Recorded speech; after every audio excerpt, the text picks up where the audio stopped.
नमस्कार, आप देख रहे हैं नेक्स्ट 9 न्यूज पॉलिटिकल बाइट में हूं आपके साथ दीपक गुप्ता। इस वक्त बिहार की सियासत में एक मुद्दा बड़े ही जोरों शोरों से उठाया जा रहा है। ना सिर्फ बिहार बल्कि देश भर में अब इस मुद्दे की चर्चा हो रही है, क्योंकि बिहार कांग्रेस के सोशल मीडिया अकाउंट से एक वीडियो शेयर की जाती है जो एआई जनरेटेड होती है।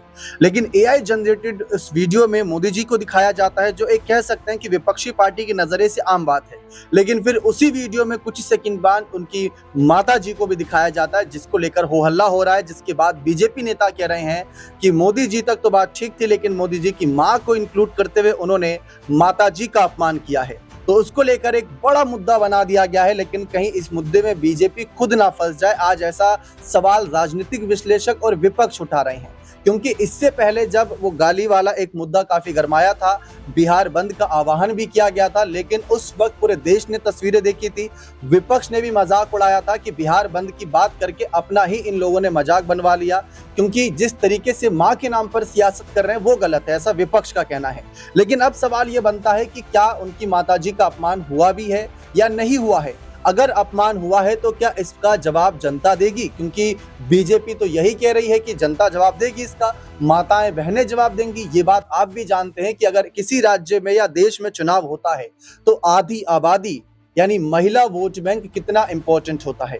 आप आज जाके दिल्ली देखिए, हरियाणा देखिए, झारखंड देखिए, महाराष्ट्र, मध्य प्रदेश, महिला वोट बैंक को अपने पाले में लाने के लिए कई लोक लुभावन यहाँ पर घोषणाएं की जाती हैं कि 2500 देंगे, 2100 देंगे, महिलाओं के लिए ये फ्री कर देंगे। फिर उसके बाद आधी आबादी का वोट बैंक उनके साथ जुड़ता भी है।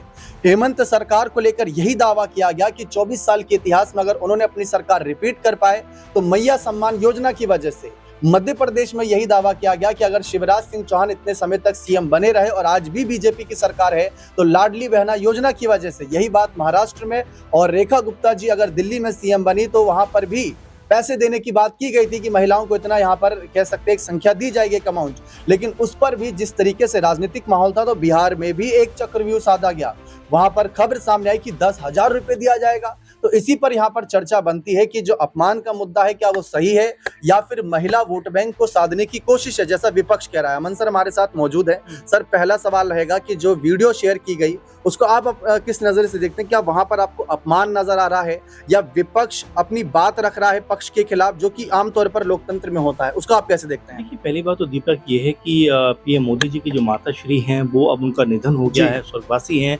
तो जाहिर बात है कि उनको इन सब चर्चाओं में लेकर आने की जरूरत है नहीं, क्योंकि यहाँ पर आपके पास बहुतेरे मुद्दे हैं जिसके ऊपर बात कर सकते हैं, जिसके ऊपर आप चर्चा कर सकते हैं। बीते 20 साल से नीतीश कुमार सत्ता में है, उसके उन चीजों के ऊपर प्रहार कर सकते हैं। तो ऐसे में अगर उनकी माता श्री जो कि इस दुनिया में अब नहीं है, तो मेरे ख्याल में कोई भी जायज नहीं है कि इस तरह की चर्चा किसी भी लेवल पर की जाए, चाहे वो एआई की बात करें या और तमाम माध्यमों की बात करें। क्योंकि इससे पहले भी हमने देखा था कि भले ही राहुल गांधी, तेजस्वी यादव उस मंच पे नहीं थे, लेकिन कार्यक्रम उन्हीं का था, उसी मंच से गाली दी गई, जो कि अपने आप में एक बड़ा मुद्दा बनता हुआ दिखाई पड़ा। तो देखिए, ये ओछी राजनीति जो होती है, इससे मेरे ख्याल में अब दलों को ऊपर उठना चाहिए, मुद्दों की बात करनी चाहिए। आप देखिए, 70-75 साल की हमारी आज़ादी का पूरा समय हो गया है। अब हम कह सकते हैं मैच्योर देश होते चले जा रहे हैं, लेकिन अभी भी हम उन मुद्दों पे बात करें जिनका आज की कह सकते हैं हालात से या मुद्दों से कोई वास्ता नहीं है। तो जाहिर बात है कहीं ना कहीं राजनीतिक जो दल हैं उनके मुद्दों में कमजोरी दिखाई पड़ती है। रहा सवाल इसका कि ये चीज़ की जानी चाहिए, नहीं की जानी चाहिए, मुझे ऐसा लगता है दीपक की बिल्कुल भी नहीं की जानी चाहिए। क्योंकि एक स्वस्थ लोकतंत्र में आप जिन मुद्दों के तहत चुनाव में जाते हो, जिन बातों को आप रखते हो, वो लोगों से रिलेट करती है। परिवार को लेकर आप कोई भी किसी की चीज़ों को आप इस तरह से कह सकते हैं अपमान नहीं कर सकते। और इसी बात को लेकर बीजेपी के तमाम जो नेता हैं उन्होंने कांग्रेसी पार्टी और कांग्रेसी नेताओं को, खासकर बिहार कांग्रेस के जो नेता हैं उनको खूब लताड़ भी लगाई। आप देखिए, सोशल मीडिया पर लगातार इसको लेकर चर्चा चल रही है। अब जबकि होना ये चाहिए था कि इन चुनावों में मुद्दा होना चाहिए कि भाई बिहार में जो लगातार बाढ़ आती है उससे कैसे हम बेहतर कर सकते हैं, महंगाई लगातार जो बढ़ रही है उसको कैसे काबू कर सकते हैं। सर, विपक्ष का कहना है कि जब इनकी माताजी की वीडियो सामने आई जो कि एआई जनरेटेड थी और उसमें मोदी जी ने ही अपनी माताजी को गाली जो दी गई थी उसी का मुद्दा बीजेपी ने ही बनाया, उसको ही डिफेंड करने के लिए ये बात रखी गई। और उसमें आपने सुना होगा कि मेरे नाम पर राजनीति मत करो, माताजी उस तरीके से एआई तरीके से बोलती नजर आई। तो विपक्ष ने ये कहा कि जब मणिपुर में वो वीडियो वायरल हुई थी जहां पर महिलाओं को कुछ ऐसी अवस्था में घुमाया जिसका जिक्र भी नहीं कर सकता, तब यही बीजेपी नेता अगर इतनी ही मुखरता के साथ सवाल पूछते, इतनी ही मुखरता के साथ सामने आते, तो शायद वहां पर भी ऐसा लगता है कि माताओं बहनों की, चाहे किसी भी माता बहन की बात आए तो बीजेपी नेता खड़े होंगे। तो इस पर आप क्या कहना चाहिए? देखिए बिल्कुल दीपक, बेहतर सवाल आपका है, क्योंकि देखिए माताएं बहनें और तमाम जो परिवार में हमारे महिलाएं हैं उनको लेकर कोई भी किसी भी तरह का ना तो कमेंट करना चाहिए, ना कोई ऐसी बात बोलनी चाहिए, क्योंकि आप जब ऐसी बातें करते हैं तो बड़ा एक तरफा सा नजर आता है। आपने सही कहा, चाहे मणिपुर का जिक्र करें या किसी भी राज्य में हुई महिला के साथ में जाति का जिक्र करें, आपका स्टैंड एक सा होना चाहिए, क्योंकि महिलाएं और ये बात भी लगातार कांग्रेस पार्टी की तरफ से कही गई कि भाई अगर सोनिया गांधी जी के बारे में अगर खराब कहा गया तब सबने सुन लिया, क्योंकि अगर खराब बात है तो वो खराब ही है, चाहे वो सोनिया गांधी जी के बारे में हो या पीएम मोदी जो है उनकी माता जी के बारे में हो। तो ये चीजें ना हो तो बेहतर है, क्योंकि देखिए जैसा मैंने शुरू में आपसे कहा, बतेरे मुद्दे अभी देश में ऐसे हैं जिसके ऊपर काम किया जाना चाहिए और काम हो भी रहा है, ऐसा नहीं काम नहीं हो रहा, लेकिन उससे भटकाकर आप कहीं और लेकर जाते हैं, वो कहीं कतई सही तरीका नहीं। आप उन मुद्दों पर रहिए,